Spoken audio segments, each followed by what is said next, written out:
दोस्तों सबसे पहले हम ये जान लेते हैं कि प्लिंथ बीम या टाई बीम होता क्या है। तो मैं आपको बता दूं कि जो प्लिंथ बीम होता है उसे ही टाई बीम कहते हैं। और प्लिंथ बीम जो होता है ये जब हम अपना फाउंडेशन का काम करते हैं घर बनाने का, तो नीचे से जब हम दीवार अपना 9 इंच का बना के फिर जब हम ग्राउंड के लेवल पे ले आते हैं, मान लीजिए कि आप 3 फीट 4 फीट नीचे गड्ढा खोदते हैं, फिर उसमें पिलर खड़ा करते हैं, फिर जितना आपका रोड का लेवल होता है रोड के लेवल पे या फिर रोड के लेवल से 1 से 1.5 फीट ऊपर आप उठा के वहाँ पे प्लिंथ बीम डालते हैं, जिसको हमें वहाँ पे फर्श बनाना होता है। जहाँ से फिर वहाँ से हमारा ऊपर का दीवार खड़ा होता है, तो जिस उस लेवल पे जहाँ पे वो बीम डाला जाता है उसको ही हम प्लिंथ लेवल कहते हैं, यानी प्लिंथ बीम कहते हैं। तो मैं इस वीडियो में आपको 4 से 5 यहाँ पे बहुत ज़रूरी काम बताऊँगा कि प्लिंथ बीम आपको जो मकान में आप बनाते हैं तो उसको कैसे बनाना है और उसको बनाने का सही तरीका क्या है और उसमें क्या गलती आपको नहीं करना है। तो वीडियो एंड तक देखिएगा, काफ़ी इंपॉर्टेंट वीडियो है, क्योंकि दोस्तों प्लिंथ बीम से ही हमारा घर का जो मजबूती वहीं से हमारा स्टार्ट होता है। जो भी हमारा ऊपर का लोड होता है वो हमारे कॉलम बीम से ट्रांसफ़र होकर हमारे प्लिंथ बीम पे जाता है, फिर वहाँ से फाउंडेशन पे जाता है। तो चलिए अब वीडियो को डिटेल में शुरू करते हैं। वीडियो डिटेल में शुरू करने से पहले आपसे एक छोटी सी रिक्वेस्ट है कि अगर वीडियो आपको अच्छा लगे तो इसे लाइक कीजिएगा, शेयर कीजिएगा और साथ ही चैनल को जरूर सब्सक्राइब कर लीजिएगा। अब सबसे पहले जो प्लिंथ बीम बनाने से पहले हमारा जो काम होता है वो होता है कि हमें सही जानकारी होना चाहिए कि हमें प्लिंथ बीम का जो लेवल है वो कहाँ रखना है। तो जो आपका आसपास का रोड है, यानी कि जो आपके पास में जो रोड जा रहा है उस रोड को आप पहले देखें, उस रोड से लेवल निकालें। और रोड से कभी भी 1.5 से 2 फीट या कोशिश करें कि 2.5 से 3 फीट तक ऊपर अपना मकान का लेवल, यानी कि जो फर्श का हमारा लेवल होता है वो बनाया जाए। उस 1.5 फीट या 2 फीट पे के ऊपर हमारा प्लिंथ बीम बनाया जाए, वहाँ से हमारा ग्राउंड स्टार्ट किया जाए, लेवल स्टार्ट किया जाए। और अगर मान लीजिए कि आपका जो ज़मीन है वो रोड से करीब 5 फीट 6 फीट गहराई में है, तो वहाँ बहुत लोग के सवाल ये करते हैं कि मेरा इतना गहरा है तो वहाँ फिर प्लिंथ बीम कैसे दिया जाए। तो अगर मान लीजिए कि उतना गहरा है तो आप सबसे पहले आपको अगर वहाँ पे बेसमेंट नहीं बनाना है तो आप कोशिश करें कि 5 फीट, जहाँ मान लीजिए 5 फीट गहरा है तो वहाँ पे एक पहले आपको ग्राउंड बीम दे देना है। ग्राउंड बीम देने के बाद आप क्या करें कि 9 इंच का दीवार उठा लें और फिर रोड के लेवल पे या फिर रोड के लेवल से ऊपर जितना 1.5 फीट या 2 फीट ऊपर आप लेवल रखना चाहते हैं तो उस लेवल पे जाके आप प्लिंथ बीम एक डाल लें। तो यानी नीचे आपको ग्राउंड बीम देना है, ऊपर में एक प्लिंथ बीम डाल लेना है, फिर उसके बाद ऊपर का आपको काम कराना है। फिर अगला स्टेप ये होता है कि प्लिंथ बीम का हमें साइज़ क्या रखना है। तो सबसे पहले दोस्तों जान लीजिए कि अगर आपको 1 फ्लोर या 2 फ्लोर का मकान बनाना है तो प्लिंथ बीम का जो मिनिमम साइज़ होगा वो 9 इंच बाई 9 इंच का होगा। और उसमें जो सरिया इस्तेमाल किया जाएगा वो 2 सरिया 12 mm का, आप मिनिमम मैं बता रहा हूँ, 2 12 का आप ऊपर में और 2 12 का आप नीचे में इस्तेमाल कर सकते हैं। वहीं आप 3 फ्लोर या 4 फ्लोर का मकान बना रहे हैं तो आप कोशिश करें कि जो प्लिंथ बीम का साइज़ है वो 9 इंच चौड़ा और 12 इंच का उसका गहराई दिया जाए। और उसमें जो सरिया इस्तेमाल किया जाए कम से कम 12 mm का 2 सरिया ऊपर में और 12 mm का 3 सरिया नीचे में इस्तेमाल किया जाए। अब होता क्या है कि अगला जो कन्फ्यूजन होता है उसमें देखा जाता है कि पार्किंग जब हम बनाते हैं और अपना जो मकान हम जहाँ पे बनाते हैं रूम वगैरह, तो दोनों का लेवल सेम रख देते हैं। अगर आप मान लीजिए 3 फीट उठा रहे हैं रोड से और पार्किंग का जो लेवल है वो भी आप 3 फीट पे रख रहे हैं और बेडरूम और जो आपका हॉल है उसका भी लेवल आप 3 फीट पे रख रहे हैं, तो दोस्तों ये एक तरीके से सही नहीं होता है। क्योंकि 3 फीट पे गाड़ी चढ़ाने के लिए फिर आपको ज़्यादा हाइट से जो टेपर हम सीढ़ी बनाते हैं, रैम बनाते हैं, वो देना होता है, जिससे हमारा ऊंचाई बढ़ जाता है, गाड़ी चढ़ाने में दिक्कत होती है। तो आपको जो पार्किंग का जो एरिया है उसका लेवल आपको कम से कम 1 फीट और डाउन 2 फीट पे या 2.5 फीट पे कर दें। और जो हॉल और बेडरूम का लेवल है वो आप कोशिश करें कि 6 इंच या 1 फीट उससे ऊपर बनाया जाए। अब जो पार्किंग का लेवल आप नीचे कर देंगे तो उससे क्या होगा, गाड़ी चढ़ाने में भी आसानी होती है और जितना पार्किंग का एरिया है उतने में क्या होगा कि कहीं से पानी वगैरह अगर मान लीजिए बाहर से आता है, गाड़ी धुलाई वुलाई करते हैं तो वहाँ से पानी फिर अंदर आपका जाने का चांस नहीं होगा।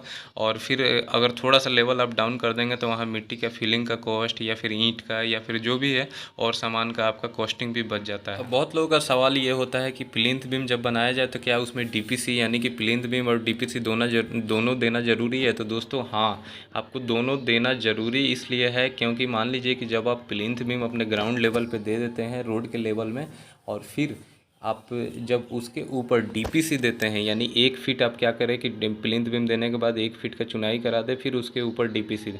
अब डीपीसी यानी जो डैम प्रूफ कोर्स होता है उसका देने से हमें ये फ़ायदा होता है कि आप डीपीसी के नीचे जहाँ तक हमारा चुनाई होता है वहीं तक फिलिंग कराते हैं, तो वो क्या होता है कि डीपीसी आपका एक वहाँ पे समझिए कि वाटर प्रूफिंग का काम करता है, जिससे कि देखा जाता है कि हमारे घरों में दीवारों में ऊपर सीलन बढ़ते जाता है, यानी हमारे ज़मीन से फ्लोर से हमारा सीलन कैपिलरी एक्शन के थ्रू ऊपर चढ़ता है, जिससे हम देखते हैं कि हमारा पेंट ख़राब होता है, हमारा कलर उसका चेंज होने लगता है, प्लास्टर झड़ने लगता है।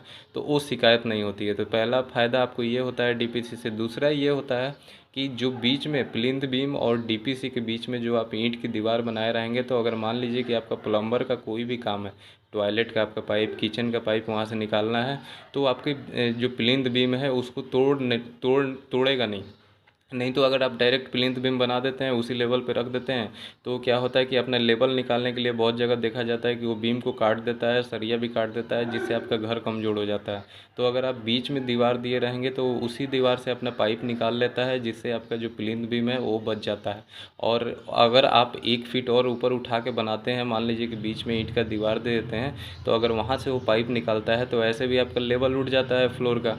तो अगर सेप्टिक टैंक आप बाहर की तरफ बनाते हैं, तो वहाँ से उसको आसानी से लेवल मिल जाता है, वहाँ से वो डाउन करके सेप्टिक टैंक तक लेके चला जाता है। वहीं अगर आप उस लेवल को अगर प्लिंथ बीम पे रखेंगे और आपको ज़्यादा वहाँ पे लेवल नहीं मिलेगा, तो बीम को काटते हुए लेके जाएगा अपना सेप्टिक टैंक के लिए मिलाने, तो सेप्टिक टैंक का भी लेवल जो होता है वो डाउन हो जाता है। तो इसमें भी आपका नुकसान है। तो इसलिए आप कोशिश करें कि प्लिंथ बीम जहाँ दें उसके ऊपर 6 इंच या 1 फीट का आपको ईंट का चुनाई कर दे, फिर डीपीसी दे के फिर ऊपर का काम कराएं। दोस्तों, प्लिंथ बीम में जब भी आप सरिया दें तो आपको जो सरिया बताया गया है कि दो टॉप में 2 बॉटम में 9 इंच बाई 9 इंच का बीम बनाए, तो और अगर 9 इंच बाई 12 इंच का बनाते हैं तो 2 टॉप में और 3 बॉटम में सरिया इस्तेमाल करें 12 mm का, और जो रिंग इसमें देना है वो 8 mm का रिंग आपको 6 इंच या 5 इंच के स्पेसिंग पे दे सकते हैं। और जहाँ पे भी आपका बीम का सरिया ख़त्म होता है, जहाँ पे मान लीजिए कॉलम में ज्वाइन होता है या कहीं पे एंड होता है, तो वहाँ पे आप उसको 8 इंच का एलडी मोड़ देना है, यानी सरिया को नीचे ऊपर मोड़ के बाइंड कर देना है। और जो डेवलपमेंट लेंथ आपको देना है वो कोशिश करें कि 50D के फार्मूले के हिसाब से दे, लेकिन थंब रूल के हिसाब से आपको 6 से 7 इंच उसको ऊपर नीचे मोड़ के और बांध देना है। अब बात करते हैं कि हमें बीम कितना देना है। मैं वही बताया था कि अगर आपका ज़मीन गहराई में है, 4 फीट से ज़्यादा है, तो आप कोशिश करें कि नीचे एक बीम दे दिया जाए 4 फीट, मतलब नीचे जहाँ पे आपका ज़मीन स्टार्ट हो रहा है 4 फीट के 5 फीट नीचे, और फिर एक ऊपर जहाँ पे आपको अपना फर्श का लेवल रखना है वहाँ पे, तो यानी कि आप 2 वहाँ पे बीम प्रोवाइड कर सकते हैं। अब बहुत जगह देखा जाता है कि जब लोग प्लिंथ बीम अपने घर में देते हैं तो क्या होता है कि सिर्फ साइड साइड से बीम को दे देते हैं, कहते हैं कि घर बंध गया, इससे मजबूती मिल गया। लेकिन दोस्तों, ये बहुत बड़ी गलती है। अगर मान लीजिए कि आप साइड साइड से बीम दे देंगे और फिर बीच में आप मिट्टी की फिलिंग करेंगे, तो वो साइड साइड में फोर्स लगाएगा, तो वहाँ से दीवार आपका टूटने का डर रहता है। तो आप कोशिश करें कि जितना भी आपका जहाँ भी आपका कॉलम है, एक दूसरे से कॉलम को कनेक्ट कर दिया जाए प्लिंथ बीम देके। तो जितना भी आप प्लिंथ बीम बनाए एक दूसरे से कनेक्ट हो जाएगा, तो घर आपका काफ़ी मजबूत और वो बहुत सालों तक वहाँ पे टिका रहेगा। अगला लोगों का इसमें ये कन्फ्यूजन रहता है कि प्लिंथ बीम जो हम बीम देते हैं उसके नीचे ब्रिक वर्क या ऊपर ब्रिक वर्क करना ज़रूरी है क्या? दोस्तों, ये बहुत ज़रूरी है नीचे ब्रिक वर्क करना। जितना भी आपका प्लिंथ बीम है, चाहे बीच का हो या साइड का हो, आप कोशिश करें कि उसके नीचे ब्रिक वर्क कर दिया जाए। अब मैं इसलिए ऐसा कह रहा हूँ, और उसके ऊपर भी ब्रिक वर्क कर दिया जाए। मैं इसलिए ऐसा कह रहा हूँ क्योंकि नीचे आप ब्रिक वर्क कर देंगे या ऊपर कर देंगे, तो जो आप फाउंडेशन का फिलिंग करते हैं, जो भी मटेरियल आप उसमें भरते हैं, मिट्टी बालू, तो क्या होता है कि एक बॉक्स टाइप का, मान लीजिए कि एक कमरा है, सिर्फ उसी कमरा में वो आपका प्रेशर को जहाँ जहाँ मिट्टी जाएगा साइड साइड में दीवारों को एक प्रेशर एग्जर्ट करेगा। तो क्या होगा कि वहाँ से दीवार टूटने के डर रहेगा। अब मान लीजिए कि 1000 स्क्वायर फीट का एरिया है, सिर्फ आप साइड साइड से उसको घेर देते हैं, फिर मिट्टी भरते हैं, तो पूरा का पूरा फोर्स उसी साइड साइड के दीवार पर लगाएगा एक साथ मिट्टी, तो वहाँ से वो क्रैक होने का चांस रहता है। बहुत जगह देखा भी गया है। अब छोटा छोटा पार्टीशन के तरह, जैसे रूम है, किचन है, टॉयलेट है, और सब जगह आप दीवार दे देंगे, तो जो आपका प्रेशर है मिट्टी का वो छोटे छोटे एरिया में बढ़ जाएगा, तो आसानी से प्रेशर को झेल लेगा। इसलिए बोला जाता है कि नीचे भी आप ब्रिक वर्क कर दें और ऊपर भी कर दें। और अगर आप मान लीजिए कि बीच के प्लिंथ बीम के नीचे आप अगर नहीं करते हैं, तो साइड साइड में जितना भी प्लिंथ बीम होता है उसके नीचे आपको ज़रूर करना है, क्योंकि अगर आप वहाँ से खुला छोड़ेंगे और बारिश वगैरह आता है, मिट्टी आपकी दबती है, कहीं से पानी गिरता है, तो मिट्टी आपका बाहर निकल जाएगा। या मान लीजिए चूहे या कीड़े मकोड़े आपके मिट्टी को खाते हैं, तो धीरे धीरे वो बाहर निकालते जाते हैं, तो जिससे बाद में देखा जाता है कि वहाँ पे फर्श टूटने का, टाइल दबने का चांस होता है। या बाहर आपके आसपास में अगर अगल बगल में अगर कोई मकान नहीं बना है, वहाँ से पानी अगर लगा है बगल में, तो वहाँ से भी धीरे धीरे मिट्टी निकलते रहती है, तो उससे भी आपका फर्श दबने का डर रहता है, जिससे हमारा टाइल पत्थर और महंगा से महंगा फ्लोरिंग ख़राब हो जाता है। तो इसलिए साइड साइड में आपको ब्रिक वर्क ज़रूर करा देनी है। और अगर आप बीच में भी प्लिंथ बीम के नीचे या फिर उसके ऊपर करा के तब मिट्टी को भरते हैं, तो ये बहुत अच्छी चीज़ है। अब अगला काम ये होता है, लोग अक्सर पूछते हैं कि प्लिंथ बीम जो हम बना लेते हैं तो फिर हम फाउंडेशन के फिलिंग कैसे करें। तो दोस्तों, फाउंडेशन की फिलिंग बहुत ज़रूरी है। उसमें आपको करने के लिए देखिए, मिट्टी जो देखा जाता है, बहुत लोग मिट्टी भर देते हैं, लेकिन ये सही चीज़ नहीं है। आपको मिट्टी नहीं भरना है, क्योंकि मिट्टी अगर आप भरते हैं तो आप उसमें देखते हैं कि कुछ हो सकता है, पेड़ पौधे उगने लगता है, जिससे उसमें हमारे जड़ से नुकसान होता है। या जो मिट्टी में आसानी से चूहे या फिर कीड़े मकोड़े अपना घर बना लेते हैं, उसको निकालते जाते हैं। या पानी कहीं से बाहर से आता है तो मिट्टी निकलने लगती है।